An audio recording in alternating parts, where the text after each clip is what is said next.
Bienvenidos a Bucacción, proyecto de Travel 86. Mi nombre es Alejandro Bucabé y tengo el placer una vez más de estar con ustedes y de emprender desde esta bella ciudad de Innsbruck en mi jet privado virtual un viaje hasta una ciudad que me gusta mucho en el norte de México, en el estado de Chihuahua, que es la capital Chihuahua. Y vamos a viajar y a dialogar con una periodista mexicana que se llama Marcela Turati, mexicana. Enfatizo porque dijo que la presenta así, como periodista mexicana, aunque tiene un apellido italiano. Como todos mexicanos, somos una mezcla, que somos orgullosos de ser mexicanos y, por supuesto, hoy también de hablar de ciertos temas interesantes. El que no la conozca, ella es periodista que ha escrito varios libros. Si vamos a buscarla en el internet, a ver qué nos aparece. Eso es siempre un buen método para saber un poco más acerca de las personas que hablamos. Y según nació en la Ciudad de México, en el 1974, según Wikipedia, periodista mexicana independiente, que escribió mucho acerca de los temas de derechos humanos, desarrollo social, impactos de la narcoviolencia y sus víctimas, y quien se ha dedicado a denunciar los riesgos de los periodistas en México. Tema muy actual, no solo en México, sino a nivel global. Estudió en la Universidad Iberoamericana de la Ciudad de México, una universidad tradicional fundada por los jesuitas, y tiene ciertas distinciones como el Nieman Fellowship en el año 2017 y el premio de Gabriel García Márquez de periodismo en el 2019. Bueno, y pudiera leer, no sé, 2, 3 páginas acá. El periodismo de la Fundación Nieman es de la Universidad de Harvard, solo para mencionarlo, en Cambridge, cerca de Boston, en Estados Unidos. Y pues como reportera ha trabajado para el periódico Reforma, Proceso también, la revista Proceso, muy reconocida no solo en México, sino también se le conoce afuera de México, y ha participado en varios libros colectivos como La Guerra por Juárez, 72 Migrantes, La Ley del Cuerno, Los Generales, Tú y Yo coincidimos en esta noche terrible, y muchos, muchos más. Pues bienvenida, Marcela. Espero que la presentación estuvo bien, no demasiada larga y tampoco tan breve, simplemente si es Marcela Turati, aunque probablemente muchos ya te conozcan. Bienvenida, ¿cómo estás? Hola, no, muy bien, muchas gracias. Alex, ¿te puedo decir? Sí, está bien. Sí, no sé cómo te gusta que te digan. No, muchas gracias por la invitación y pues sí, estuvo bien, gracias.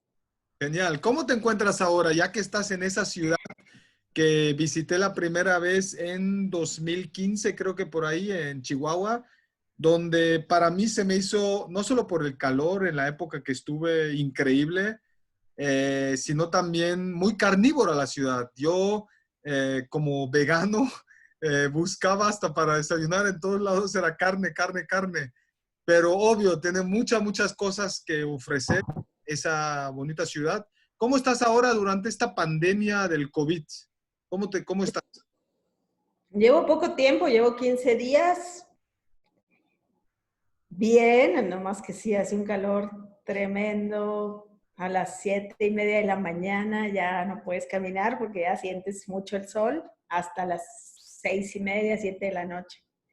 Y entonces pues son muchas horas recluida y a veces soportando el calor pues desde la casa, pero bien, contenta, diferente, muy diferente a la Ciudad de México, a cómo se está viviendo la epidemia allá. Allá como que hay mucho miedo y aquí la gente está como muy relajada, pero también sales y no te encuentras casi a gente, porque no es Por el la calor y por COVID, ¿no? sí, no, y por la densidad de población, o sea, en el Sí. DF sales a la glorieta de la esquina, o sea, sales a caminar al PAN y ya te encontraste a 20 personas en un trayecto bien corto, y encuentras a mucha gente en todos lados, y acá no, acá como que, o sea, encuentras a muy poca gente, el calor, pero también no vive tanta gente acá, ¿no? Mm, mm. Entonces es súper distinto. Hay que preguntarle tal vez a Pancho Villa vía Facebook o vía Zoom cómo le hizo en esa época, ¿no? Estar todo el tiempo en el sol y sobre todo en esas temporadas. Si empezamos cronológicamente un poco con tu biografía, naciste en la Ciudad de México y ¿de dónde surgió el interés por el periodismo y la decisión de estudiar en la Iberoamericana? Y después, obvio, de trabajar para esos medios que mencioné. Pues el periodismo ya lo descubrí o tuve ganas ya cuando estaba estudiando comunicación en la Ibero, porque siempre me debatía, bueno, o sea, me crié en Chihuahua y cuando tenía que estudiar, ya cuando tuve que tomar una decisión, primero me fui un año a la Sierra Tarahumara y tal, porque me encanta, o sea, como que yo no sabía bien qué quería hacer en la vida. Y luego ya entré a la Ibero, básicamente porque era una universidad jesuita y a mí, no sé, siempre me habían educado en escuelas religiosas. Y en la Ciudad de México, cuando estudié el subsistema de periodismo, que teníamos que llevar radio, periodismo, tele y tal, me encantó el periodismo. Me gustaba mucho también la radio, pero el periodismo resultó que yo era buena. Empezamos, en la escuela se podía hacer un periódico, hacíamos un periódico local, La Guardilla, que traía notas muy buenas, que a veces pasaban a los periódicos tradicionales porque hacíamos investigación y demás. Y ya cuando me gradué, uno de mis maestros me invitó a trabajar a Reforma y desde entonces ahí el periodismo, como que mi corazón estaba en el periodismo y sigue estando, ¿no? Entonces, tal vez tú pudieras realizar esta entrevista contigo mismo. ¿Cómo sería? Si yo me entrevistara a mí, Ahora mismo, sí. ay, sería bien loca porque ¿Qué ya no te me, preguntarías? me terminaría regañando porque ya no me entiendo en nada. No, pues, ¿qué me preguntaría? Me preguntaría qué será. Me preguntaría cosas que no fueran sobre periodismo, creo, porque de pronto A eso hablar, vamos de por sí, ¿eh? Esa, sí, hablar mucho de periodismo, de repente siento que hay otras cosas para hablar y en la pandemia que eso te desenchufa, ¿no? Y te conecta con otras cosas, con otras emociones. Entonces, de pronto, o sea, me dan ganas de hablar de las pesadillas o hablar de, no sé, de cosas interesantes que he leído, de los webinars que he tomado, de pues a ver, éntrale, in medias res, como decían los romanos, ¿no? no, las casas Sí. que veo en Zoom, la decoración de otros, o sea, todo eso así como que ha sido toda una experiencia, ¿no? De la gente que he conocido y de las diferentes formas de decoración y, no sé, cosas que me llaman la atención cuando estoy en Zoom, que soy bien voyerista y me encanta estar viendo los libros que tienen o que tienen detrás y todo ¿A ese poco tipo. los puedes reconocer desde ahí?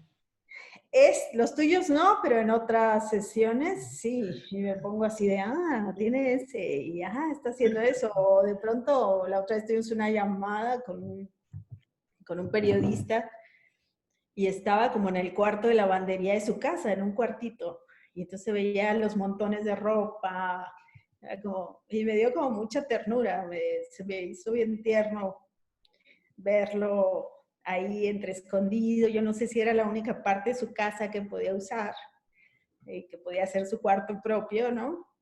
Pero sí se me hizo muy tierno ver y ver todo lo que tenía atrás. Sí. Pues ya vemos una mente creativa trabajando y creando historias de los libros que ves allá, por ejemplo. Y cuéntanos mencionaste de los webinars que hiciste acerca de pesadillas, ya que estamos, o por lo menos yo ahorita estoy en las tierras de Sigmund Freud. ¿Qué hubiera dicho de tus pesadillas? Cuéntanos un poco de los puntos que mencionaste, si quieres. Pues nada, o sea que yo sí siento que así como se limpiaron las aguas en Venecia y los bosques y tal, que de alguna manera algunos que tuvimos quizás la chance de estar en casa y no salir y porque no todo el mundo pudo, siento que se nos limpió algo del cerebro, ¿no? O sea, como que venían sueños de cosas viejas, de cosas que quizás por estar siempre pensando en el pendiente siguiente, yo siempre digo que un incendio a la vez, ¿no? O sea, que estoy apagando un incendio, luego otro, ese es mi accionar y de pronto en los sueños me llamaba la atención ver gente o ver situaciones que eran muy antiguas, ¿no? Y que eso, que sentía que se estaba limpiando algo del cerebro o que estaban llegando recuerdos muy viejitos que ya tenían, que tenían otras capas antes, ¿no? Eso es como bien, se me ha hecho muy interesante.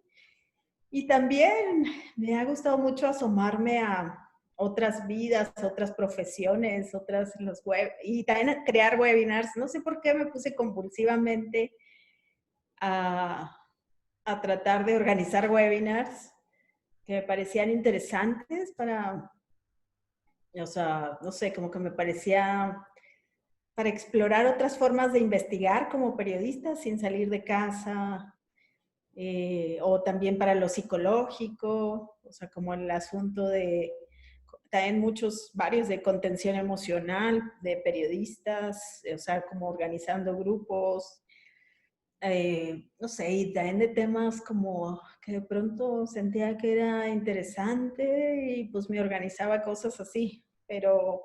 Y también me he descubierto como boyerista, o sea, como cambiando y viendo desde el curso de jardinería o queriendo meterme a una meditación para hablar con las células o no sé, o sea, como que quería primero escuchar muchas, o sea, como meterme y ver, bueno, esto de filosofía, como otras cosas que no he tenido tiempo de hacer. Y de pronto digo, ay, pues están gratis y puedo verlas en internet y ¿por qué no me meto a una clase de carpintería o de, no sé, eso se me ha hecho muy, muy interesante y bonito y también bonito el gesto de la gente que lo empieza a hacer solo para compartir algo, ¿no? Y mencionaste también la lectura. ¿Qué libros estás leyendo actualmente? Pues ha sido como también libros y también series, porque yo no veía mucho la tele, pero ahorita me enchufé también a ver muchas series. Libros, por ejemplo, leí el libro Salvaje de Villoro, que es un libro de cuentos para niños, pero no sé, me encantó. Leí un libro de sexualidad, leí, o sea, no sé, es que estoy saltando de cosas. Ya, de repente me pongo más seria y leo cosas sobre la guerra contra las drogas, sobre Ciudad Juárez y sus crímenes, sobre, ahorita estoy leyendo uno de Rosa Montero, pero es como de a ratos, de ganas, de, como que a ratos quiero solo cosas narrativas y que me saquen, y de pronto quiero cosas muy aterrizadas para recuperar, digo, tiempo perdido que no, pues que estuve trabajando mucho y que me faltó quizás formación filosófica o formación en temas económicos y tal, y entonces de repente me meto, pero luego me aburro, o me cuestan trabajo, o de repente siento que no, que hay que leer cuentos, y pues vuelvo a leer cuentos, y así, pues muy dispar. Mencionaste el tiempo perdido. ¿Te refieres a los últimos años en donde has trabajado mucho y lamentablemente no pudiste enfatizarte en otros temas de interés o cómo te... No sé por qué le dije tiempo perdido, pero bueno, es que sí siento que hay un, o sea, que llevo mucho tiempo haciendo periodismo, ¿no? También estoy cuestionando muchas cosas del periodismo, ¿no? Ese es el tipo de cosas que el coronavirus te permite, ¿no? Que te desconecta de la Matrix y de repente dices, sí, ¿por qué hago esto? ¿Y como para quién? Y no sé, ha sido mucho de introspección, ¿no? Aunque no me ponga yo en el día, así me dedique a pensar, pues vienen cosas, ¿verdad? Este, pero sí, siento que me ha faltado detenerme, que he querido hacer muchas cosas, leer muchas cosas, ir a cursos de otro tipo de cosas, y que de pronto, o sea, que he vivido muy en la trinchera y me ha faltado tiempo para reflexionar, para leer otros abordajes o qué piensan otros de lo que me ha tocado ver, ¿no? Como la guerra contra las drogas o así, o sea, y entonces eso de repente ha sido como bien interesante porque me pongo a explorar en Facebook ¿no? y en Twitter y tal, recomendaciones de quien sea sobre, no sé, lecturas o tal, y de ahí esa me voy a otro, y hoy estoy viendo filósofas y me gusta, o sea, me está gustando mucho como ir descubriendo gente, ideas, cosas pues que no me di tiempo porque estaba muy enfocada y está muy enfocada en el periodismo y en tomar testimonios, pero pues sí, eso ha sido interesante. Y sí, no sé por qué le digo tiempo perdido, pero sí creo que ha faltado un tiempo para detenerse, asimilar, para detenerme y asimilar y tener un sustento teórico también, o no sé, como ver el mundo, qué se está pensando en otros lados sobre esto que estamos viviendo, ¿no? Como que salir de la emergencia y ver qué más hay. ¿Y con qué en ese viaje que estás emprendiendo, el tiempo perdido me hizo automáticamente pensar en un excelente libro, no sé si lo has leído, de Marcel Proust, un escritor No francés del siglo XIX? sé qué libro es, pero no lo he leído. En búsqueda del tiempo perdido, a la Sí, es recherche que, du temps perdu, en francés. Y, y también mencionabas ideas, grandes ideas, filósofos, filósofas. ¿Con quién te has topado? ¿O qué dices actualmente? Qué interesante, o interesante enfoque, o esta idea es actual, es súper buena. pues, ahora, me da risa porque siento también que llego muy tarde, ¿no? O sea, como que de pronto siento que es mi gran descubrimiento, pero que son filósofas de los 70s o así, ¿no? Pues no sé, vi a esta Donna Haraway, ¿sí? Y Genial. me gustó mucho esto, lo de su libro de mantenerse en el problema o quedarse en el problema o así. Ujú. No sé, me dio esperanza esa frase y lo que planteaba. Y también este asunto colectivo, ¿no? También de pensar que es en colectivo, ¿no? Que no es que te toca a ti, sino que nos toca y nos toca a algunos y esa parte, bueno, todo lo de la ecología, empecé a ver videos de ahí, a saltar videos, a ver todo el asunto ecológico, todo ese tipo de temas. Luego, pues no sé, es que me da pena porque de pronto le cuento a amigos, digo, hay amigos que ni cuentan, ¿no? Pero le cuento a amigos antropólogos o tal y me dicen, ay, claro, y además tienes que leer a tal, ¿no? O sea, si apenas estás leyéndolos, encontré unos videos también muy buenos, no sé. O sea, está Silvia Rivera Cusicani, está Sí. de Bolivia, y me encantó también como la libertad no sé, como la verdad de cada quien fragmentada, pero cómo eso hace un tejido. Y también pensar, o sea, como pensar en el futuro de otra forma y no bajo una ideología hegemónica, sino cada quien desde su fragmento.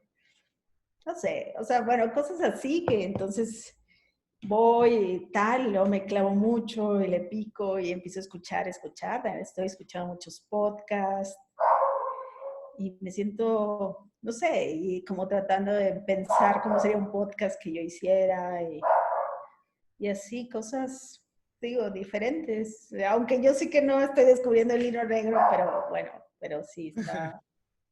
¿Cómo sería un podcast que harías tú? No sé, me gustaría experimentar lo narrativo de otra manera. ¿Cómo lo A rato, experimentarías? o sea, o sea, a rato siento que escribir, o sea, que lo que ya escribo tendría que grabarlo y tratar de traer esas voces y de otra forma. Escribo mucho sobre temas de derechos humanos, ¿no? Mm.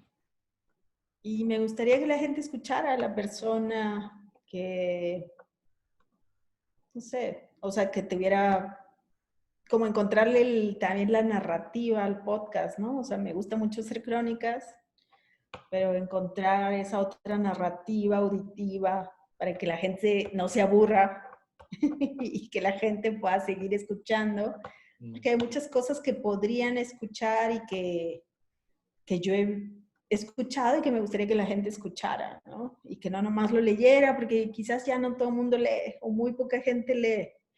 Entonces, eso pienso mucho y bueno, escucho mucho, escucho ya noticieros, cosas en podcast, ¿no? Y se me hacen bien interesantes. Sí, es como otro de mis descubrimientos que no, pues que nunca me había clavado tanto, en series de televisión y tal, o sea, como que, no sé, ha sido una época ya rara, pero buena. Ya que mencionaste la narrativa, ¿cómo es tu proceso creativo, tu proceso de escritura? Ya también mencionaste cosas interesantes de gente que quieres que sea escuchada y que quieres transmitir, comunicar a tu audiencia, tu público. ¿Cómo generas esas entrevistas, por ejemplo, con gente, esas crónicas? ¿Cómo es tu proceso después de escritura, cuando te sientas a narrar? Em, ¿Lo escuchas otra vez o te viene de cierto ritual o cómo es tu escritura? Pues creo que es un poco caótica, pero, o sea, yo grabo, no siempre, pero más bien estoy escribiendo, como que desarrollé una forma de que estoy escuchando y sin ver mi libreta voy escribiendo y voy escribiendo detalles, incluso voy editando, pues como soy muy Mientras escuchas. reportera, ¿no? Editando ahí en el texto, o sea, en la misma entrevista voy poniéndole signito a lo que creo que es importante, porque como nunca tenía tiempo de transcribir, porque tenía que escribir notas diarias, ¿no? Y tal, o sea, y mandar la crónica a las 3 horas o así. Entonces, como que desarrollé eso y no, y casi nunca reescucho. Solo algunas veces cuando son cosas súper importantes, pero trato de registrar todo en mi libreta, si respira, si llora, si hay un gallo cantando a 2 metros, si el perrito pasó, si la hija gritó, eh, porque a mí me gusta mucho también tener escenas, ¿no? Y saber qué pasó. Quizás con el tiempo pienso que si las hubiera grabado, hubiera quizás hecho algo más profundo, pero bueno, en ese momento. Y nada, pues llego generalmente y escribo y según lo que siento en el cuerpo. O En el sea, cuerpo, ¿ok? sí, es como si siento indignación, si siento ternura, si siento enojo, si siento rabia, quiero que el lector, sí, la gente que la lee, sienta eso. Pero no poniéndole palabras, sino como, no sé cómo, o sea, es algo que no sé cómo explicar. Okay, no hay una Y receta Turati, ¿no? Entonces, no, es horrible. No, aparte, tengo un bloqueo tremendo desde hace mucho tiempo, porque de pronto no me sale ya, ¿no? Pero sí, de pronto ha sido como interesante porque a veces al momento de escribirlo es que vivo el testimonio, es que siento lo que la gente me estaba diciendo. Es como si pasara por mi cuerpo, es algo muy extraño. Porque o sea, porque a veces son cosas muy dolorosas, pero seguimos las entrevistas y nomás siento como una punzada en el corazón, pero yo sigo. Pocas veces me he puesto a llorar con un entrevistado, pero ya cuando la estoy escribiendo, no sé, en algunas he tenido ganas de vomitar, en otras me he quedado como oída, como porque han sido cosas muy horrorosas, pero hasta el momento de empezar a escribirlas y de decir cómo traduzco esto, ahí es, en ese momento es cuando ya las siento y como si pasaran por el cuerpo, no sé cómo decirlo, pero sí siento que tendrían que tengo que pasarlas Ahora, ya desde hace tiempo me siento muy bloqueada y siento que ya no fluye. No sé que algo pasó del proceso creativo y que tengo un bloqueo y que a veces, aunque intente, no puedo darles forma narrativa. Y bueno, en todo eso, pues a veces puedo, a veces no, a veces ya no escribo. También por eso quiero ver si podría, buscando otros formatos, ¿no? Expresión. Buscando un podcast, buscando quizás video. Mm. De las cosas que hice en estos tiempos, me puse a hacer collage, a recortar revistas y pegar y tal, y así hice collage y era muy feliz, ¿no? O sea, como que era mi otra forma de, no sé, de sacar lo que traía y me gustó mucho, porque siempre me ha gustado mucho hacer cosas manuales, aunque soy muy mala, porque no soy buena para recortar ni nada, ni soy paciente, pero bueno, fue otra forma también en la pandemia de comunicarme y de decir lo que sentía eh, sin escribir, ¿no? Como en otro tipo de proceso. Interesante. Veo así como una mezcla interdisciplinaria entre escribir, periodismo, arte, artes visuales y no sé, porque la escritura pues de una cierta forma también es como una catarsis, ¿no? Y tal vez porque tenemos una cierta idea de cómo debe ser algo, un cierto perfeccionismo, no podemos plasmear lo que queremos comunicar y tal vez a través de otra forma o simplemente escribir te ayude porque veo que eres muy sensitiva, sensible con todo lo que me imagino que has escuchado. Pues sí, no es algo que entra y que sale, ¿no? Son vivencias y sobre todo más si eres alguien sensible y no estás solo como periodista, no estás como humano frente a un humano, ¿no? Es un diálogo, ¿no? Pues todo ese dolor y sí, me imagino que debe ser muy pesado también psicológicamente, ¿no? Porque escuchas y te llevas una cierta carga psicológica tremenda, ¿no? Y que hay que también encontrar maneras de liberarte, de limpiar, ¿no? Psicohigiene, ¿no? No sé. Sí, o sea, quizás, no sé si quien vaya a ver esto o a oír esto sepa, pero yo trabajo mucho el tema de desaparición de personas y tomo muchos testimonios a las familias, a las mamás con hijos desaparecidos, que, bueno, quizás para aterrizar un poco en por qué cuento esto. Y también trabajo mucho el tema de periodistas amenazados o asesinados o en riesgo. Mm. Entonces, son como, pero en general toco tragedias, ¿no? O sea, toco tragedias, violaciones a los derechos humanos. Y sí, pues me toca todo el tiempo estar tocando pues sí, esos testimonios, tomándolos. Y si no, ya, aunque ya no escribo tanto, coordino proyectos, ¿no? O sea, me invento otros proyectos. Invito, porque eso es algo que ya he hecho desde hace varios años, invitar a muchos periodistas a que colaborativamente echemos luz a un tema, como pueden ser las fosas clandestinas en México, o eso, asesinatos de periodistas, o no sé, Ayotzinapa, o todo eso. Y, y yo de alguna manera, ahorita estamos haciendo uno sobre la crisis forense, ¿no? Todo este asunto de las morgues saturadas, de las excavaciones que se hicieron mal, de los restos errados que se entregaron mal, de masacres de migrantes, es otra de los temas que me he dedicado mucho. Y, y entonces a ratos mi rol ha cambiado, quizás ya no escribo tanto, pero coordino y edito lo que otros hacen, ¿no?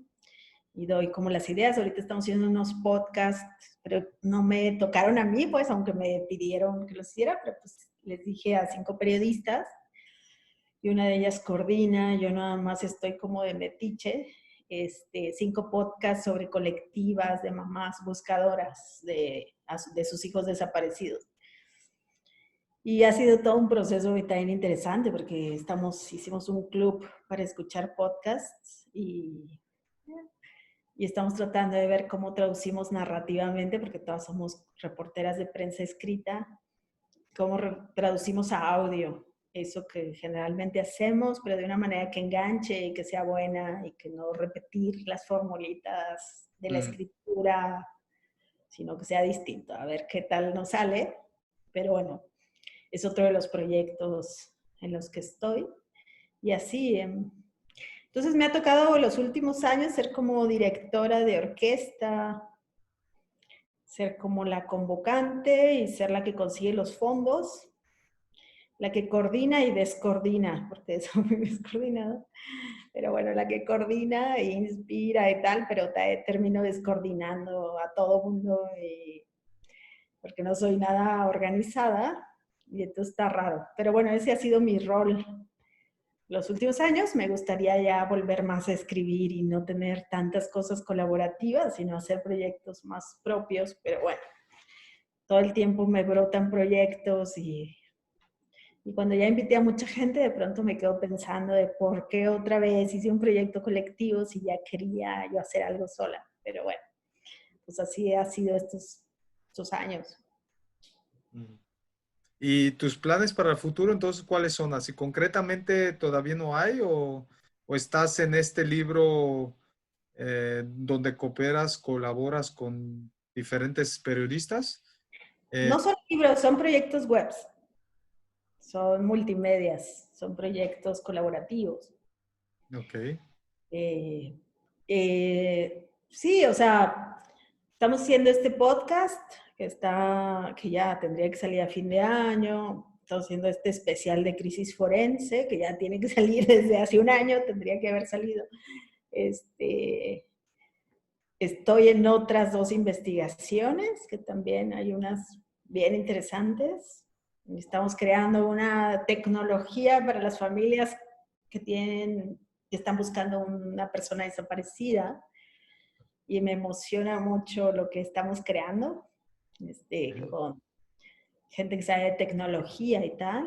Y eso, y fundamos desde finales de 2018 una página web dedicada solo a cubrir desapariciones. Estamos creando una red de periodistas que se dedican, que quiero, o sea, fortalecer, bueno, hay periodistas en todo el país que se dedican a cubrir desapariciones, que están yendo a fosas. Y entonces los últimos años mi preocupación ha sido cómo fortalecernos, ¿no? Porque pues yo me di cuenta que emocionalmente yo tuve un quiebre, ¿no? O sea, llegó un momento en que yo tuve como que parar. Me fui a mi beca a Estados Unidos y repensar cómo se cubre eso. Y todavía después de que hicimos el trabajo, hicimos un trabajo enorme, muchos periodistas, que se llama El País de las 2000 Fosas, y fue contar una por una de las fosas en el país y hablar de estas fosas clandestinas que se fueron encontrando en casi 12 años. Entonces, como que han sido temas muy fuertes, súper duros, y como que descubrí el impacto en mí y lo veo en los otros, ¿no? Entonces yo dije, bueno, yo tuve de alguna manera recursos para salir, recursos, o sea, de que me invitaron a una universidad o me dan becas para que me vaya 3 meses a, no sé, a Estados Unidos o así, pero pues hay muchos periodistas que no. Entonces, siempre he estado trabajando desde hace 10 años creando redes de periodistas. Y últimamente mi corazón está muy enfocado a cuidar a los periodistas, a que nos cuidemos y crear una red entre los periodistas que cubrimos desapariciones.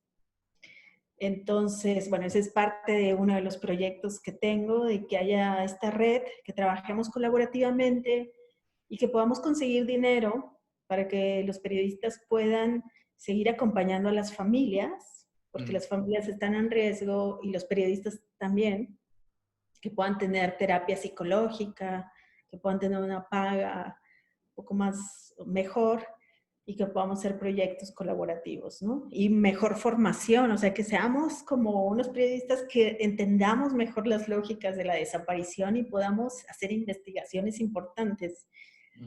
Entonces, bueno, ese es otro de los proyectos que me emocionan, en los que estoy, con este colectivo con el que fundamos la página web.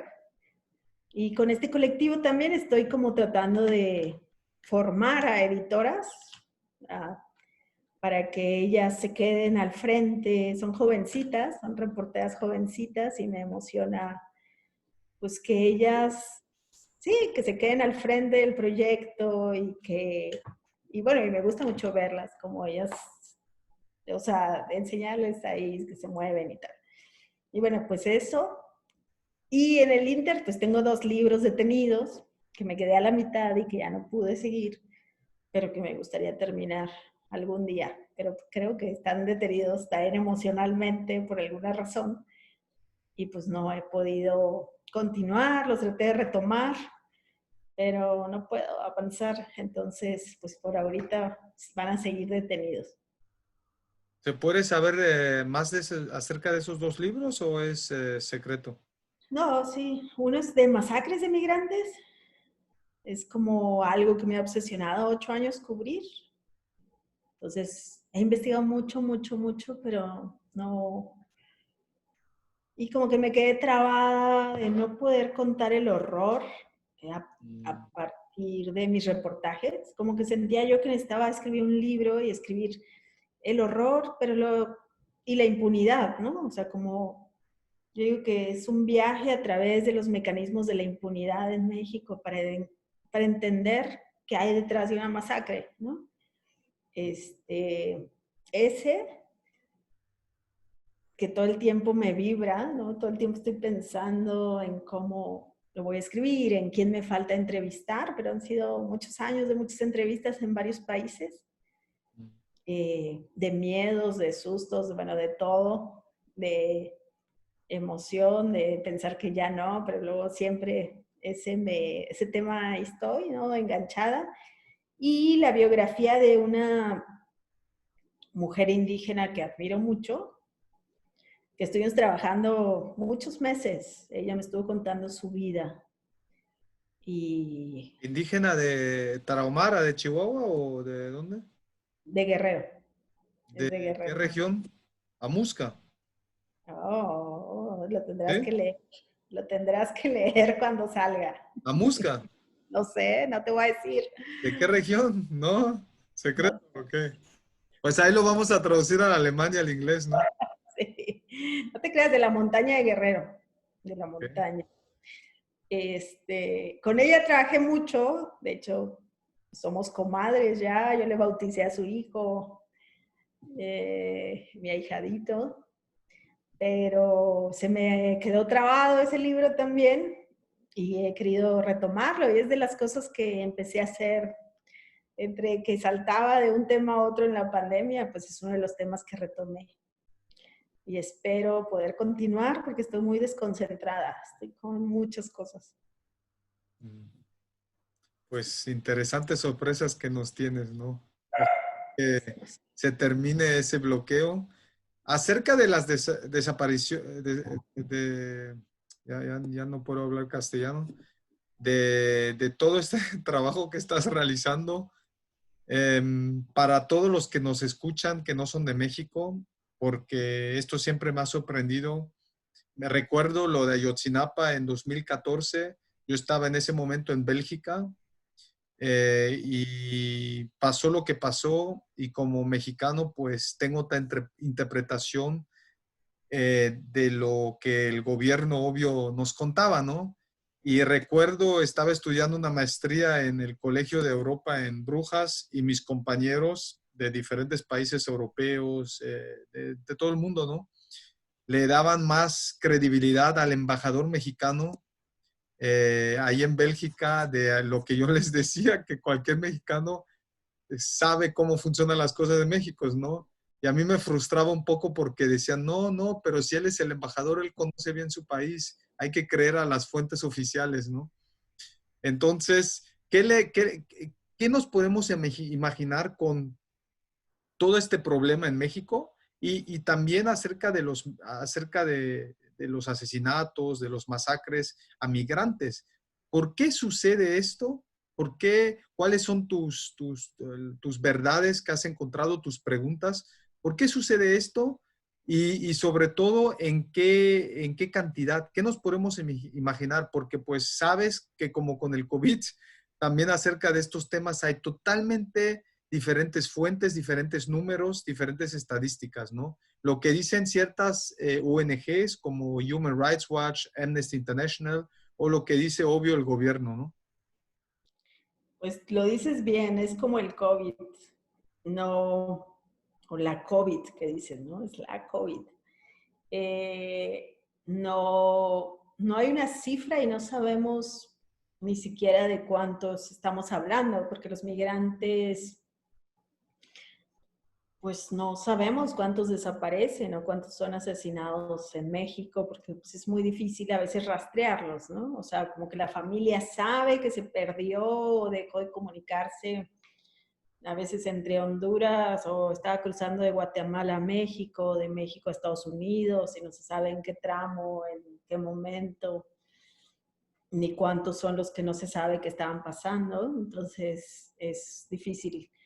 ¿Cómo explicar esto? Uy, pues ha sido como bien difícil porque incluso entenderlo, o sea, como de por qué pasa esto en mi país, ¿no? O sea, como cómo lo entiendo. Eh, y hay de todo tipo, o sea, como que hay varias explicaciones. O sea, en algunas, y me voy como a casos, no es que haya una sola explicación, ¿no? Mm. En algunos casos sí los grupos criminales, que siempre hay que pensar cuando hablamos en México que no hay grupo criminal existente sin la cooperación y tal, ¿no? No nomás la cooperación, sino o sea, está siempre relacionado con el Estado. O sea, siempre hay autoridades metidas que les permiten operar. No hay nadie que pueda sobrevivir sin esa protección, ¿no? O sea, eso es como a veces de complicidad directa, a veces porque se hacen, porque los dejan hacer, porque no se quieren involucrar, pero generalmente alguien está recibiendo ganancias de que haya este grupo criminal, ¿no? Ganancias Eh, económicas. de todo, sí, económicas, hasta políticas, porque ahorita, porque hasta llevan a la gente a votar, ¿no? O sea, hay muchas ganancias, hasta de seguridad, hasta de control de territorio. Entonces hay una lógica de control de territorio y de personas. Y todo lo que se mueve a través de esos lugares que ellos disputan, que les dicen sus plazas, o sea, toda la demás gente es como el doble, yo digo, son como el doble de las películas, digo, no los extras, ¿no? Como si no importaran, como que si fuera, o sea, como que ellos se disputan el territorio, la plaza, que es ese mercado donde pueden vender, eh, eh, donde pueden traficar, donde pueden distribuir sus productos, ¿no? Drogas muchas veces. Y de ahí sacan dinero.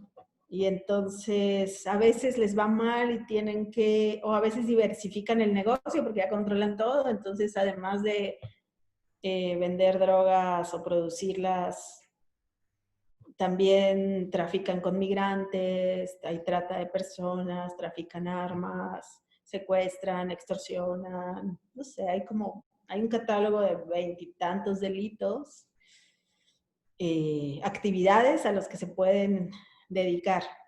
Hay veces que su guerra está muy descompuesta con otros grupos y reclutan forzadamente a gente. Hay veces que matan preventivamente solo porque te ven, no sé, te ven a ti y dicen, ay, no, este seguro es centroamericano y seguro lo reclutó ya el grupo que está al kilómetro más adelante, pues te matan antes de que llegues. Eso pasó en San Fernando, Tamaulipas, ¿no? Muchas veces, o sea, tenían la alerta de que estaban reclutando a michoacanos y a centroamericanos y pararon durante semanas, que yo digo que fueron meses, decenas de autobuses y bajaron a todos los hombres que les parecieron sospechosos en edad reclutable y los mataron. Algunos los reclutan a la guerra, a su guerra, otros los matan. Y bueno, están a veces para mandar mensajes. Hay masacres que solo fue para mandarles mensajes a los contrarios y les dejaron 39 cuerpos. no sé, torsos, ya ni siquiera los cuerpos completos, para mandarles un mensaje de que ese era su territorio. Es como demasiadas, o sea, es como,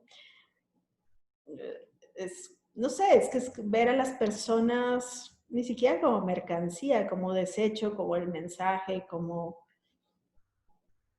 algo de lo que te, sí, como un mensaje, tu medio para mandar un mensaje y ahí te va un cuerpo de alguien, ¿no? Y pues, ¿de quién? De un migrante. Entonces, por eso decimos que no, pues que es como el COVID, no sabemos cuál es la cifra, no sabemos cuántos han sido, sabemos un poco de la crueldad, porque a veces algunos escapan y cuentan lo que les pasó. Son muy pocos los que se logran escapar y las pesadillas, las cosas que cuentan son tan brutales que de pronto se quedan como en anécdotas difíciles de procesar, o sea, como que la gente medio sabe, pero no quiere saber. Y luego de repente te encuentras con que hay pueblos enteros que todo el mundo sabe que ese es el método, que pasaba frente a la vista de todos y que nadie podía decir nada o todo el mundo se acostumbró a que eso pase, ¿no? A que te maten migrantes, a que maten forasteros, a que maten a cualquier persona que pasa por una carretera porque trae placas del auto de otro estado y si trae de Sinaloa o de Chihuahua creen que es del cártel, si trae de Michoacán no puede entrar a Tamaulipas, o sea, cosas como muy absurdas, pero que se permiten. Y ahí lo importante es ver pues que eso no podría ser sin la complicidad, sin que todo el mundo esté involucrado, sin que todo el mundo tenga su ganancia, porque si realmente hubiera un poco de deseo de cuidar la vida humana y de cuidar a las personas, pues al primer secuestro de autobuses hubieras hecho un operativo, les hubieras dicho a la gente que esa carretera era insegura, pero vemos en México pues que durante meses, si no es que años, ha habido lugares donde no puedes ir, donde no deberías de ir y nunca se avisa a la gente y no se manda una alerta, tampoco se hace nada y solo se pues, deja que se gobierne solo y hasta que empiezas a descubrir que hay, desaparecieron 43, ¿no? O sea, lo de los 43 estudiantes de Ayotzinapa, pues en Iguala siempre desaparecían gente. Había 250 personas desaparecidas antes por los mismos policías, con policías que trabajaban para los narcos, que son lo mismo, que son narcos metidos a policías o policías que trabajan para narcos, es lo mismo. Ya no puedes decir cuál es cuál, ¿no? Y de pronto la gente se siente como que es algo nuevo, como que, ay, ¿cómo pudo pasar esto en México? Pues si antes te mataron a 72 migrantes, si antes encontraste fosas con 200 migrantes, y si antes, no sé, si vas viendo así todos los escaloncitos, pues no sé, o sea, a veces sí no entiendo porque la gente se lo ve como si, ay, qué raro que pasó, si no debería haber pasado cuando pues pasa todos los días, ¿no? Mm. Pero bueno, no sé, es una explicación muy larga que no es explicación. Ahora, la política de Estado es la impunidad, eso, solo es eso, todo está hecho, como que todo, hay un mecanismo para que nunca se sepa quién lo hizo, porque siempre están detrás autoridades. Y eso, como que darte cuenta de eso, es lo que, no sé, para mí ha sido como un despertar, un perder la inocencia, ¿no? Empiezas a investigar y siempre encuentras, siempre, que hay autoridades que lo permitieron, que lo solaparon, que lo ordenaron. Y es como que darte cuenta, y dices, de perder la inocencia y de pronto decir, yo quiero contar esto, o sea, ¿cómo lo cuento? Que ese es como todo el reto, ¿no? ¿Y cómo lo pruebo? Si soy periodista, tengo que probarlo. ¿Y cómo lo hago también para que poder decirlo sin que te maten, ¿no? O sin que te tengas que salir del lugar donde vives y tal. Por eso es bien importante trabajar con periodistas locales, pues muchos de los proyectos y ver cómo se puede hacer para sacar las cosas de manera segura, para ver quién la puede sacar, para ver con qué alianzas o en qué año. Eso es como muy difícil en México, ¿no? ¿Cómo puedes descifrar esos mecanismos que mencionaste? Y sobre todo, escribir acerca de esto. Mencionaste muchos elementos que debemos considerar, pero sin llegar a autocensurarte, ¿no? Llegar a un equilibrio donde pues tienes una cierta seguridad y al mismo tiempo donde publicas, donde narras lo que pasó, ¿no? Que tengamos otras versiones de la siempre versión oficial que nos cuentan los medios comunes o la política, ¿no? Las autoridades. Pues es difícil. De hecho, hay como críticas desde hace tiempo a los periodistas como si tenían que haber hecho algo más o teníamos que haber hecho algo más al cubrir estos temas, ¿no? Que sí, o sea, sí creo que hay toda una prensa oficial y una prensa frívola que no se metió a investigar, pero yo sí creo que este país le debe mucho a los periodistas y al periodismo de investigación. Y el periodismo de investigación que se hizo desde las regiones, desde lo local, desde el reportero mal pagado que día a día cubre un tema. Por ejemplo, muchas veces se critica, y mucho desde la soberbia de la Ciudad de México, que los periodistas solo cuentan muertos. Y que el ejecutómetro y yo siempre digo gracias a esos periodistas que diario cuentan a los muertos en Ciudad Juárez, porque hay lugares donde ya ni siquiera eso se puede hacer, donde eso te cuesta la vida, porque hay periodistas que han sido asesinados o desaparecidos por decir que mataron a un taxista. Por ejemplo, hay un reportero desaparecido en Veracruz, Sergio Landa, que publicó una nota de un asesinato que estaba prohibido decirlo y él no supo. Y fueron por él y está desaparecido. Hay una reportera de Michoacán que publicó, no sé, una nota de una casa de un alcalde que encontraron, creo que droga, no sé qué encontraron, y bueno, la mataron, ¿no? No, la desaparecieron también a ella. Entonces, sí creo que en México, los periodistas de investigación o los periodistas que hacen su trabajo todos los días y que todos los días les ha tocado ir a la escena del crimen, les debemos mucho. Les debemos ese registro diario y también hay periodistas siempre como que hacen todavía un análisis de esos datos, ¿no? Que hacen investigación y que se empiezan a dar cuenta de las conexiones, ¿no? No siempre se puede publicar las cosas. Los periodistas, de pronto siento que se pide mucho así de, ay, ustedes tenían que haber dicho esto y haber señalado desde el principio que el ejército está detrás de lo de Ayotzinapa, ¿no? Que lo señalamos y lo investigamos, pero, no sé, hay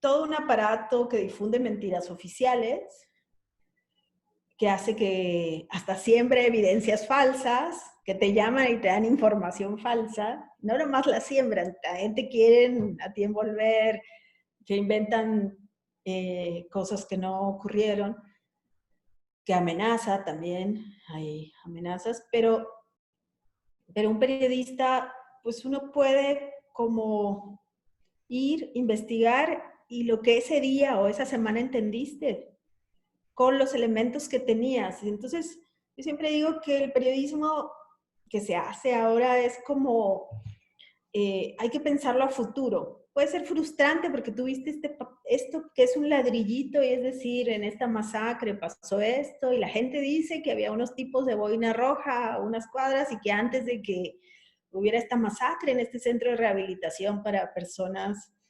drogodependientes, pasó el ejército una semana antes a revisar ese. O sea, no sé, cualquier detalle servirá en un futuro para una comisión. Si se hace o sea, cuando haya justicia, esos datos van a servir. Yo lo que digo es que el periodismo es como una especie de comisión de la verdad en tiempo real.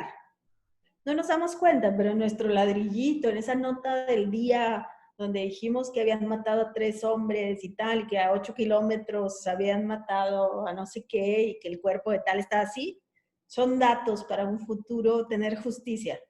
Quizás es como demasiado esperanzado. Pero bueno, nosotros solo podemos publicar lo que podemos corroborar. Quizás colar por ahí, bueno, se rumora esto, pero no podemos decir. Y la mayoría de los periodistas en México no pueden decir lo que saben, solo con el tiempo. Muchos dicen, ya pude publicar esto porque ya lo mataron, ¿no? O gente que dice, ya puedo publicar porque ya mataron al que me amenazó. Cosas así que son muy duras, pero hay que administrar bien los riesgos, hay que saber en qué momento, cuándo es momento de publicar o qué datos se pueden publicar, que se permita publicar y qué datos se tienen que guardar o poner en otro tipo de crónica o pasarle a otra persona para que lo publique, ¿no? Y es muy duro decir esto porque es como claudicar de hacer periodismo, pero yo creo que es otra forma de hacer periodismo, o sea, que es defender al periodismo. Y yo digo, es que hay que blindar la información y blindarte a ti, ¿no? Y cuidarte, porque ya hemos visto a tantos periodistas asesinados que ya no podemos decir que no sabemos que te matan por publicar ciertas cosas, ¿no? Y que es muy barato y muy fácil matar a un periodista. Entonces, creo que eso ya aprendimos. Lo malo es que se está aprendiendo pues la autocensura y lo que decimos varios es hay que juntarnos, hacer trabajos colaborativos para entre varios publicar lo que varios no pueden, para distribuirnos los riesgos, para tener un paraguas de una organización importante, para que no vayan solitos, cosas así, ¿no? Mencionaste que es muy barato el asesinato de periodistas. ¿Qué significa barato? ¿Y cómo te proteges o cómo se puede proteger un periodista, hablando del contexto de México? Muy barato, o sea, te sale barato porque no vas a pisar la cárcel, ¿no? Porque nadie te va nunca a meter a la cárcel, es muy raro. Y es una invitación a que sigan silenciando a periodistas. Si no vas a tener ningún riesgo, pues incluso estaba leyendo un día, hace tiempo, un estudio que hizo una investigadora, Viridiana Ríos, y era un artículo que me daba mucha risa porque era, no sé por qué, bueno, ya me río así me daba mucha risa porque decía que los sicarios mexicanos son de los peores pagados en el mundo, en el mercado de sicarios, ¿no? Y entonces te decía cuánto pagaban en Australia a un sicario, o sea, cuánto le pagaban a uno tal, incluso a unos de Centroamérica más, y entonces decían, porque en México el 98% de impunidad hace muy fácil, pues que no te va a pasar nada, entonces es un trabajo normal, es un trabajo cualquiera, ¿no? O sea, no hay un riesgo que haga un poco más, y aparte hay demasiada mano de obra, ¿no? Entonces ponía esos precios de mercado y tal. Y bueno, sí, la impunidad es una invitación a seguirlo haciendo. Entonces, es muy barato, sale muy barato matar a un periodista porque sabes que no te va a pasar nada, ¿no?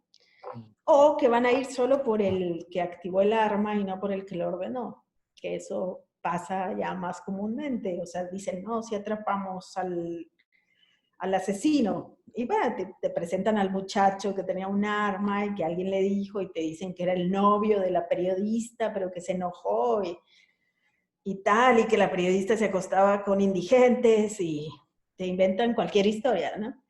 Entonces, pues eso. ¿Y cuál era la otra pregunta? ¿Cómo te proteges o cómo se protege un periodista en México? Bueno, yo tengo que decir que yo no soy periodista local, ¿no? O sea, aunque a mí me entrevistan mucho, los riesgos que yo corro no se parecen en nada a los riesgos que corre un reportero local, que tiene que escribir de gente que se topa todos los días y donde todo el mundo sabe que él es el periodista del pueblo y dónde vive. Y que seguramente sus hijos van a la misma escuela de los hijos de la persona que tuvo que escribir, ¿no? ¿Cómo se protege? Pues hay unos, sí, muchos, que aprendieron a estar en silencio, ¿no? que no publican nada. Zonas enteras del país donde los periodistas han sido silenciados, que son las zonas de silencio, son estados completos como Tamaulipas, donde después de que muchos periodistas han sido asesinados, medios de comunicación atacados, tuiteros asesinados, blogs que han tenido que ser cerrados y que el terror, o sea, que se ha instalado el terror.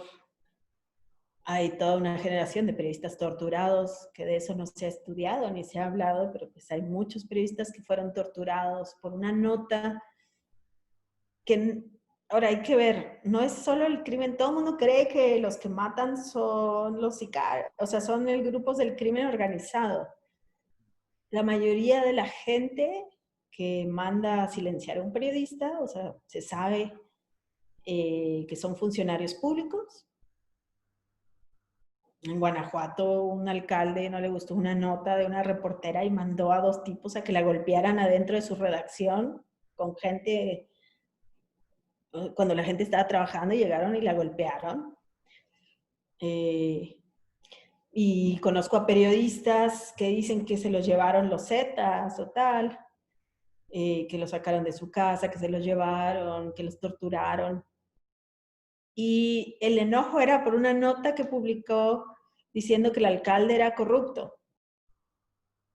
Entonces, y sigue pasando en Guerrero, o sea, muchos periodistas, o sea, supimos ya cuando lo de los 43, que no es solo, no solo fueron los 43, antes había un alcalde que mató a opositores políticos, que tenía la prensa amenazada, que tenía a todos silenciados. Entonces, cuando empieza a ver que todo eso está descompuesto, ¿no? Entonces, ¿cómo se cuidan? Pues muchos sí han adoptado el silencio, ¿no? Hay otros como Miroslava Bridge, de aquí de Chihuahua, como Javier Valdés de Sinaloa, que decidieron, Javier, por ejemplo, él hacía sus crónicas sin mencionar nombres, generalmente, mencionaba situaciones, las convertía en crónicas para hablar de lo que podía hablar dentro de una manera segura, ¿no?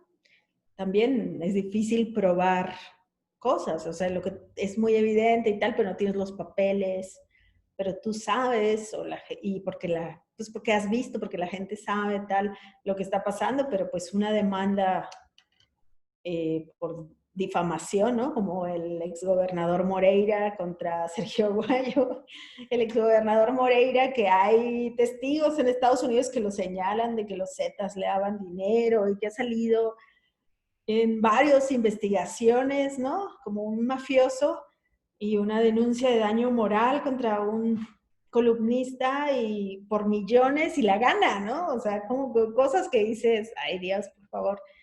Entonces, y hay algunos que han hecho trabajos colaborativos, eso estamos ya desde hace varios años. Yo trabajo mucho en eso, en hacer redes, en tratar de que sea colaborativo, en aliarse con, a veces hay reporteros que en alianza con medios internacionales, aunque no sale su nombre, ¿no? Pero le dan el tip o la información o la investigación a un medio internacional. Hay otros que se han inventado incluso blogs o medios de comunicación del lado de la frontera, o sea, de Estados Unidos, para publicar ahí en ese medio, lo que no pueden publicar en su diario, aunque son ellos. Hay otros que salen con firmas anónimas, o sea, sin firma. Hay otros que se tienen que exiliar y hacerlo desde otro lugar. Hay otros que tienen que esperar a que maten a la persona, pues, tal. Y hay otros que son muy valientes y que, pues, que sí lo hacen y lo publican y luego tienen que, pues, cuidarse de la manera que puedan, ¿no? Mm, mm. Hay mucha gente en el mecanismo de protección a periodistas. Pues como periodista y como ciudadana mexicana que has vivido, como vemos, como te escuchamos, bastante en esos contextos, si te preguntaría de 1 al 100% tu confianza en las autoridades mexicanas, ¿qué porcentaje? 100 es plena confianza, 0 es ninguna confianza ¿qué porcentaje le darías como calificación al Estado en todas sus instituciones, en todos sus niveles, sea federal, sea local, sea estatal? ¿Qué calificación le darías al gobierno? Pues no, es que es difícil Independientemente juntar de a... partido, ¿eh? No, yo sé, pero es difícil juntar a todos porque luego hay locales que les daría cero, ¿ah? Hay municipales que, pues hay municipios controlados, o sea, son narcotraficantes o los caciques que controlan, ¿no? Que son de donde mandaron matar a Miroslava, ¿no? O sea, que esos son menos cero, cero, cero, y si hubiera más. O sea, hay estados donde se tratan de hacer cosas, pero bueno, quizás, no sé, 40, 20, depende de dónde sea. O sea, yo no, entre más conozco, más puedo decir que, o sea, que las autoridades no te cuidan, que las autoridades te exponen, ¿no? Te exponen. Sí, Wow, qué fuerte. sí, no, no, es muy fuerte y ha sido como este asunto de lo que decía, de perder la inocencia. O sea, cuando eres periodista ves tantas cosas y eres la testigo presencial de tantas cosas que, pues, Una burbuja, ¿no? Burbuja. pues te hace cínico o de pronto quieres ver cómo lo dices, ¿no? O sea, porque es muy preocupante, o sea, pero tienes que navegar en esas aguas siempre, pero también ser feliz, ¿no? O sea, tampoco no te tienes que amargar, también tienes que hacer otras cosas, tratar de generar proyectos de vida y tratar de que entre todos nos cuidemos, ¿no? O sea, como sabiendo que ese es el panorama, bueno, pues vamos juntos pues a salvar periodistas y a salvarnos entre todos y a crear redes de protección o participar en un proyecto en el que te invitan para entre todos echarle luz a la impunidad o cosas así. Por eso digo que ha sido como injusto muchas veces, o sea, como la carga que se le pone a los periodistas, ¿no? Y más en este gobierno que se la pasa hablando de la prensa vendida mexicana y que son corruptos todos los periodistas, en un país donde han matado a tantos periodistas, muchos de ellos por decir la verdad, es como muy, no sé, es un mensaje súper desalentador, ¿no? Y más porque da un mensaje a la gente o sea, que puede agredir a los periodistas, o sea, que son, cuando muchas de las cosas que sabemos de los políticos que están en la cárcel es gracias a investigaciones periodísticas, de las masacres. Eh, la verdad de Ayotzinapa se cayó gracias a un video de dos fotógrafos que estuvieron en el momento en que vieron cuando estaban sembrando el hueso. Y como que eso se olvida. Y nada, o sea, ¿Estaban sembrando el hueso? sí, o sea, cuando el gobierno de Peña Nieto, ¿no? Dijo que a los 43 estudiantes los habían quemado en un Ah, basurero y que el hueso que se encontró del estudiante, ¿no? Que era el de Alexander Mora, no, sí era, sí. Que el hueso que se quemó y que encontraron y que mandaron al laboratorio de Innsbruck era la prueba. Y que ese hueso, o sea, que los estudiantes fueron quemados en el basurero y luego echados al río, San Juan. Entonces, si no hubiera habido dos fotógrafos, aunque hubo varios, escondidos detrás de la maleza después de haber caminado no sé cuánto, exponiéndose y grabando a la distancia cuando ponen el hueso, que años después, ya cuando llega el GIEI, dice, ah, caray, esta es la evidencia. Si no hubieran estado ellos, no se hubiera caído la verdad histórica. O sea, ok, sí, hay mucho trabajo, pero tener ese video de ese momento hizo una realidad visual, ¿no? Ahorita todo es visual. Si no hubiéramos tenido, si no lo hubiéramos visto y nomás nos lo hubieran dicho, creo que la historia no hubiera sido la misma. Por eso sí, hay una prensa vendida, y hay una prensa oficialista, y hay una prensa, pues, que facilona, pero también creo que hay periodistas que están todos los días yendo a fosas o que están siguiendo las diligencias de gobierno o qué tal, y que muchas de las cosas que sabemos son gracias a que unimos esas piezas, y una de las piezas que unimos son de periodistas que estuvieron haciendo su trabajo todos los días, contando muertos, yendo a escenas del crimen, investigando, ¿no? Tres preguntitas. Para los que no conocen el contexto mexicano, tú lo has mencionado varias veces, el periodista mal pagado. Hablamos del periodista promedio que trabaje para un periódico local en un pequeño municipio, ¿cuánto gana, más o menos? Segunda pregunta, ¿has entrevistado también al lado opuesto, a los malandros, por decir, al crimen organizado, gente de los agresores? Y tercera pregunta vinculada a esta sería, ¿cómo crees que, porque pues son grandes números, ¿no? De personas directamente o indirectamente involucradas, sean funcionarios públicos, sean sicarios menores, etcétera, etcétera. ¿Cómo crees que podemos, para el presente y para el futuro, qué se requiere modificar, qué paradigmas cambiar en la educación, en general en México, para irnos completamente en otra dirección y no ser un país donde el ciudadano y sobre todo también el periodista tiene un tan alto riesgo de muerte? Bueno, la primera, la del pago. Pues hay de todo, ¿no? Hay medios y en regiones donde se paga mejor, pero por ejemplo ahorita por el COVID, bueno, y no nomás por el COVID, o sea, conozco reporteras en Veracruz donde les pagan 50 pesos por nota. 50 pesos son $2 por nota. Conozco fotógrafos en Juárez donde les pagan 10 pesos por foto publicada, que son 80 centavos. Disculpa, ¿cuántas notas te echas al día, así en promedio, si esa periodista? No, pues, pero Dos. además, solo son las publicadas. O sea, Ah, si hay un medio que de repente se le entra otra información porque atraparon a un político corrupto, ya no entran sus notas ni sus fotos y su trabajo tuvo que pagar su gasolina y terminó perdiendo ese día, ¿no? Conozco una redacción donde todos se enfermaron por COVID y les dijeron que no dijeran, los corrían y no les dieron ningún tipo de seguro y los hicieron ir a todos a trabajar, ¿no?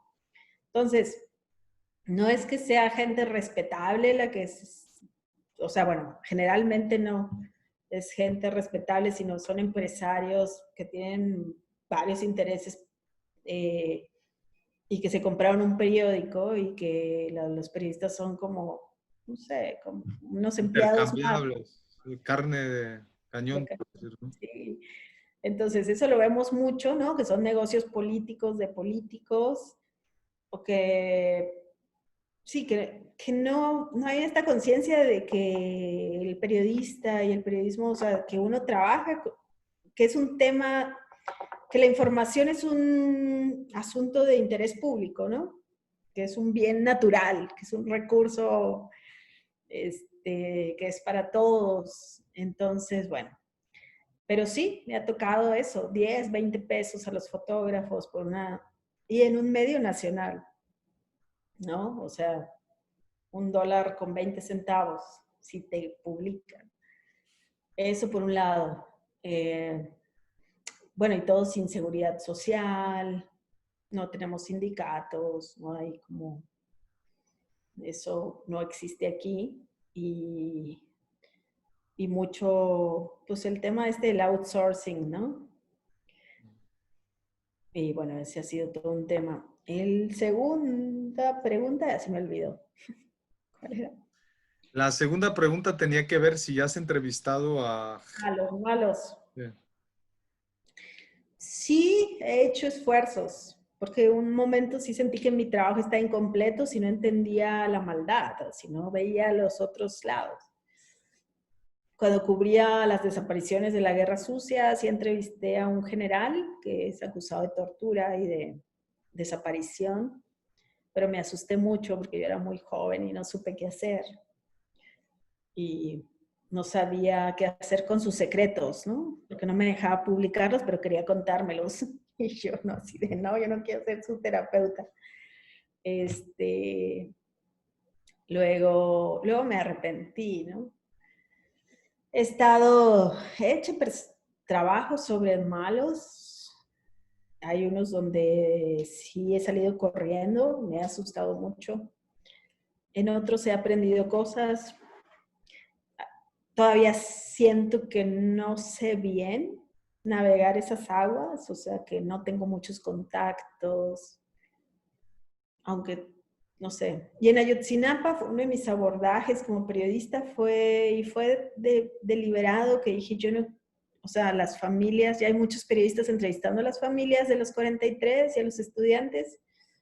Yo quiero saber qué pasaba en Iguala, ¿no? O sea, cuál era el eje del mal, quiénes son los malos, cómo operaba la policía. Quiero ver las fosas, quiero saber qué pasaba. Y un poco mi trabajo fue ese. Pero luego se empezó, es bien difícil, o sea, en ese lugar era muy difícil y hacer esa cobertura fue complicada, no teníamos dinero, ¿no? Éramos freelancers, un amigo y yo, John Gibler, con el que cubrí, íbamos juntos y cubríamos súper pobres, sin dinero, una fundación nos dio pues como un grant para escribir, pues para escribir algo, ¿no? O sea, como que confió en nosotros, dijo, ok, tengan. Pero estaban desapareciendo personas. Me acuerdo que nos subimos un día entre varios periodistas a un cerro y había gente vigilándonos. O sea, en el cerro bajamos a un Oxxo y había unos tipos tomándonos unas fotos ahí en el Oxxo, en la tiendita de abarrotes que encontramos ahí en el camino. Se llevaban a gente de todos lados. Recibimos llamadas rarísimas, de testimonios rarísimos, de gente que nos quería ver. Y nos dábamos cuenta que a él lo llamaban por separado, a mí también, como juego psicológico. Nos inventaron a víctimas que no había. Llegaba gente que quería entrevistar, que porque tenían familiares desaparecidos y no era cierto. O sea, toda una campaña de sembrar mentiras, ¿no? Que eso ya... Y ahí como que, no sé, era muy complicado. Y ir solos, sin carro, caminando, no sé, todo era muy complicado. Pero bueno, ahí fue como ese esfuerzo de entender la maldad. Y así en algunos reportajes ha sido tratar de entrevistar gente en la cárcel y entender por qué desaparecía gente o no. Pero todavía sigo pensando que es un pendiente que tengo. Eh, He investigado también grupos criminales, pero no sé, de pronto te das cuenta que ya estás en la arena movediza y que te tienes que mover y que ya no tienes que preguntar mucho más. Y bueno, pues hay que moverse. Y la tercera pregunta era qué observaciones, recomendaciones tendrías para el futuro, pero antes tal vez preguntarte en esas experiencias con el mal, entre comillas, que mencionabas, eh, ¿veías en el otro una una cierta conciencia de que él o ella estaba consciente de que hacían mal y de que había una cierta transformación, una cierta catarsis, no sé, un cierto psicológicamente trabajando, oye, hice mal, estuvo mal lo que hice, un cierto remordimiento, o para nada lo veías cuando te encontrabas con ese tipo de gente? Mm, En uno, con el torturador, siento que era un sádico que se sentía muy orgulloso de lo que había hecho. Quizás eso fue lo que me dio entre asco y me asustó. Se sentía muy orgulloso de haber desaparecido gente y torturada y tal. Es algo muy... Y No, habrá componentes, no sé si te si te enteraste cuando te enfrentaste a esas personas, biográficamente fueron abusados, Ah, golpeados, probablemente, ¿no? en uno hice un reportaje justamente sobre un tipo que se a disolver personas en ácido. Él los disolvía. Sí, ese fue, a él sí lo noté arrepentido. Y sí vi en su biografía, pues eso, pero también me parecía un poco difícil querer explicarlo desde un contexto de abuso y de pobreza. Todavía hoy esa crónica la sigo pensando si estuvo bien, mal, qué me faltó y tal, la sigo pensando que es un pendiente. Eh, sí me sorprendió conocer su historia y también saber que pues desde la cárcel estaba repensando lo que hizo. Pero no sé, pero todo eso es como, también es bien difícil porque cuando los entrevistas puede que, o no sé, entras en contacto, puede que estén en la cárcel y a la semana siguiente se pudieran haber fugado con el Chapo, o puede que su grupo siga activo, como siempre, o que le dan libertad. Entonces, como que ese tipo de cosas es, o sea, yo sí digo, aquí no es como, acá no es Colombia, ¿no? Que pues la gente llegó y testificó y dijo todos sus crímenes y pues los podías entrevistar en la cárcel. Acá están libres o están en la cárcel, pero en cualquier momento los sacan, ¿no? Este, en otros casos, pues la gente te cuenta mentiras, ¿no? Para decirte que eran buenos, que estaban, que eran miedosos, que ellos también estaban amenazados. Eso te dice mucha gente.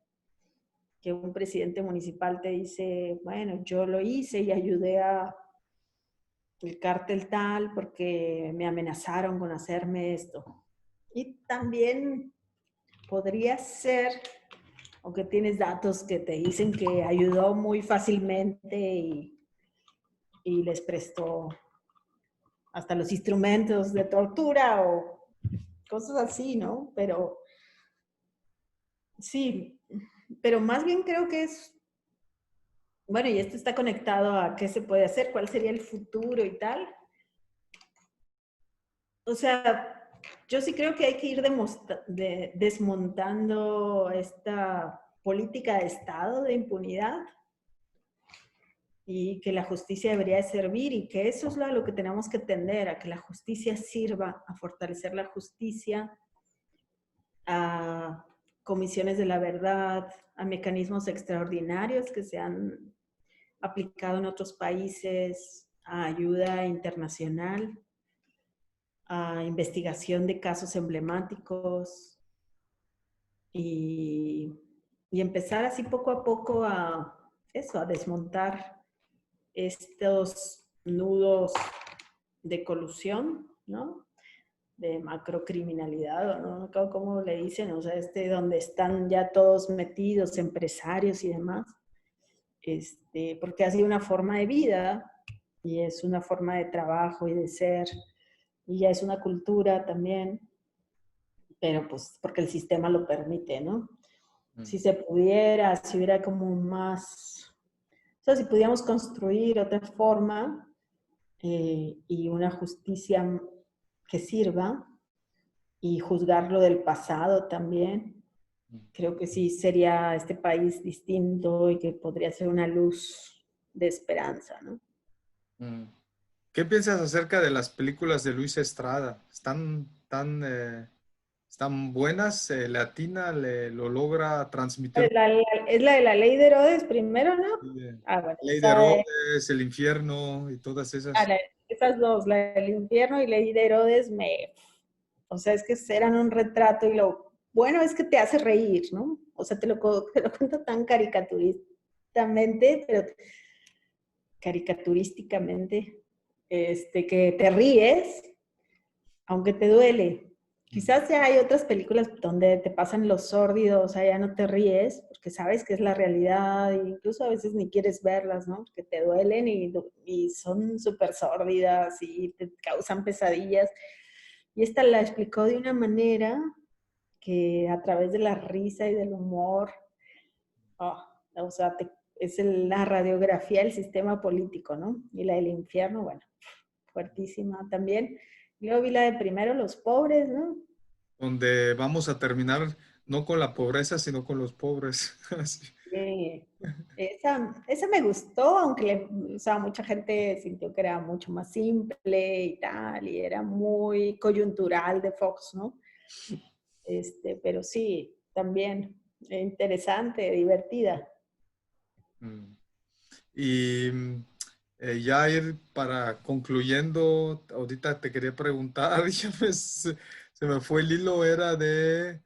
em, sí, mencionaste en dos ocasiones que como referencia, no sé si conoces el libro de Joseph Conrad, Corazón en Tinieblas, Heart of Darkness, que Francis Ford Coppola, por ejemplo, hizo Apocalypse Now en referencia al libro sobre la guerra de Vietnam.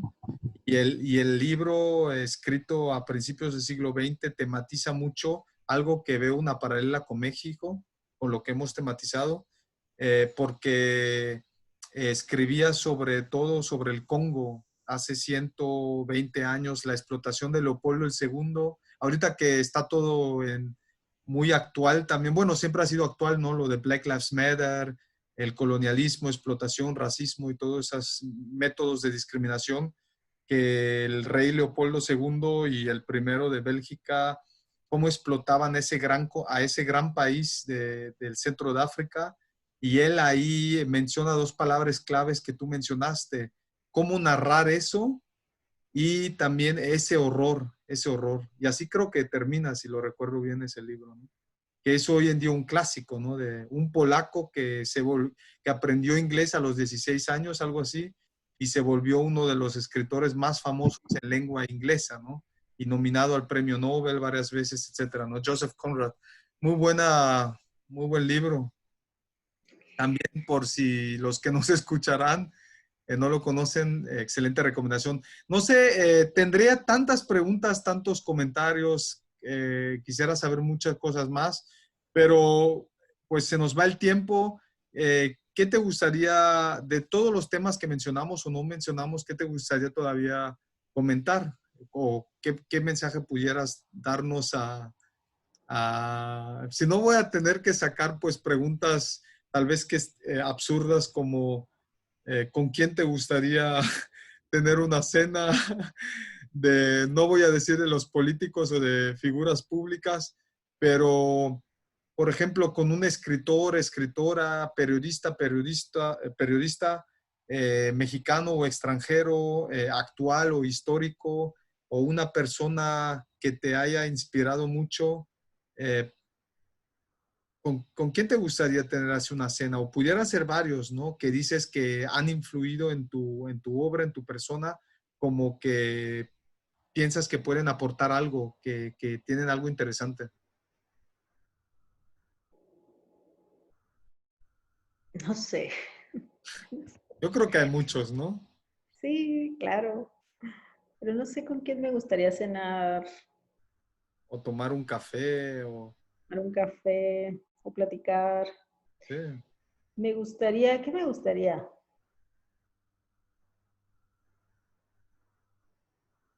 No, me gustaría, no sé por qué me vino otra idea. A ver, Este, coméntala.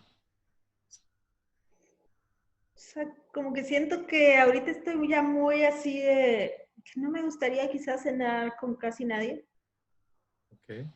O sea, de hecho, siento así que me ha servido esto del encierro para poder dejar de ver gente.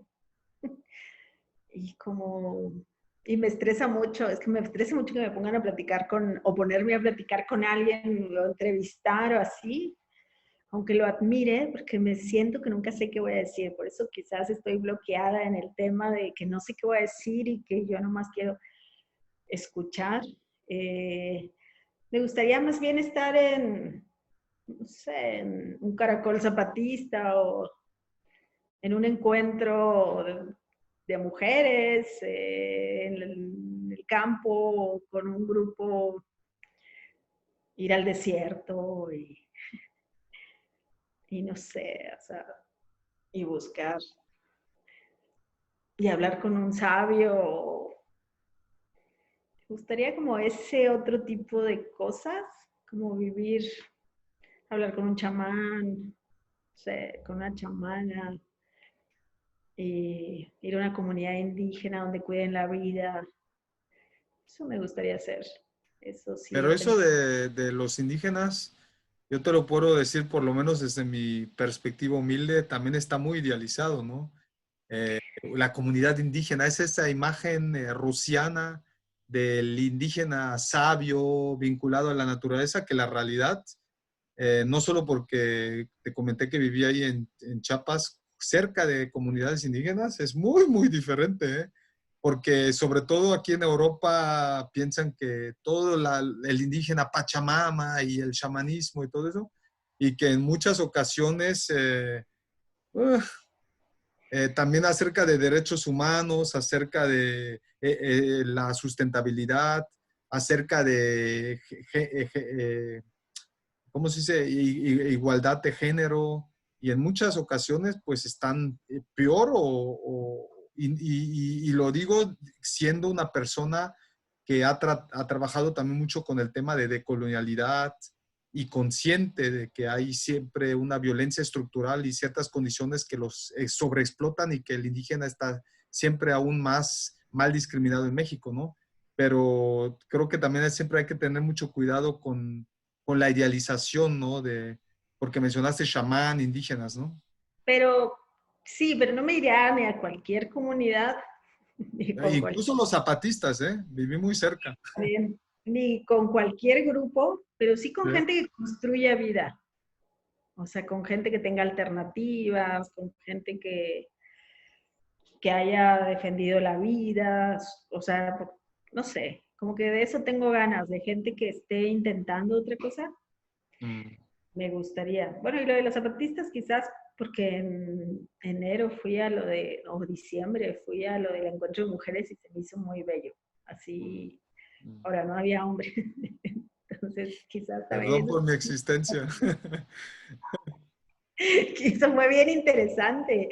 Y no fue, o sea, las zapatistas, digo, estuvo tan raro, ¿no? Pero fue interesante como ver, como, no sé, o sea, no sé, las músicas, las artesanas, tal, como los diferentes grupos, que es como lo que hice yo en el Zoom, que me metía mucho a ver clases de todo, como Mm. que asomarte y ver la locura de cada colectiva, Mm. este, desde la que quería hablar de, no sé, bueno, también cosas muy secretas entre mujeres, pero era súper interesante ir viendo de tal, o sea, como las locuras, los clubs, las aficiones, o sea, todo lo que se puede platicar, ¿no? Mm. Este, se me hizo bien bello eso. Pero bueno, no tanto también, o sea, lo de los zapatistas también entiendo. Yo como periodista que fue excluida muchos años de todas las comunidades y que no dejaban acercarse a los periodistas oficialistas, Mm. ha sido, sí, como que me perdí toda una etapa en que todo el mundo idealizaba a los zapatistas, pero ahora me parece interesante e importante porque son todo un polo de resistencia en un momento en que están acabando con todo tipo de disidencia y todo tipo de voz es aniquilada y es, o sea, cualquier crítica es señalada como conservadora o como de derecha, que eso me parece muy injusto, o Mm. cualquier periodista es señalado como traidor de la patria por publicar lo que publica. Entonces, por eso ahora me parece así como bien importante en las defensoras de derechos humanos y sus redes de autocuidado, o sea, todo eso me gusta, o sea, de ir y como otra vez colectar plantas y ver, creo que eso, o sea, de eso sí tengo ganas, pero de sentarme con alguien a platicar, pues es como raro porque ahorita siento que no quiero, sí, no quiero ni, o sea, no quiero ni tener que peinarme, pues, nada, no sé, bueno, ya sé, que se me fue Eso secando el pelo. independientemente, ¿no? Puedes también así despeinada, ¿no? No importa. No, pero sí, hay cosas que ya son muy, pero sí, me gustaría más bien estar platicado con amigos, y en una carne asada, también con verduras para los veganos, en una carne asada, estar platicando, tomar una cerveza, un mezcal y nada. Entonces, de eso tengo muchas ganas. Pues ojalá pronto, ¿no? Después de Sí, esto. ojalá, sí, ojalá, ojalá.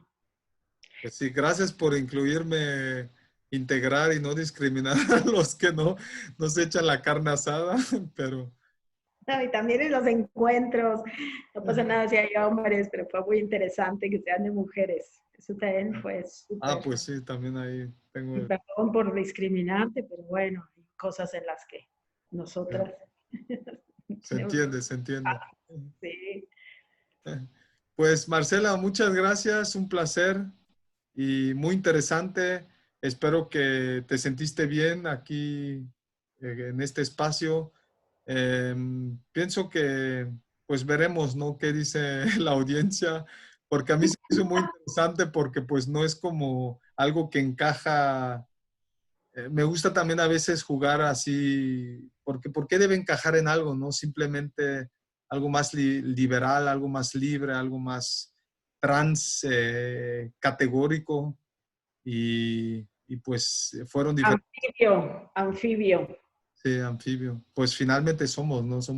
Tenemos diferentes elementos y no siempre tan racional, ¿no? Sino también ver a ti cómo te va. Fue interesante ese proceso, cómo te fuiste abriendo y ya entraste como más en el tema de los desaparecidos.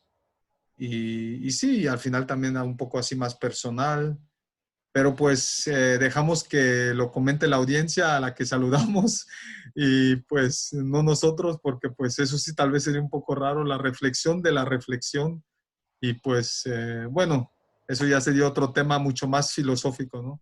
Claro, Muchas claro. gracias Marcela y pues te mando Abrazo. un saludo hasta Chihuahua. Gracias, un abrazo y muy buenas noches para ti. Cuídate. Igual, chao. Chao. Gracias.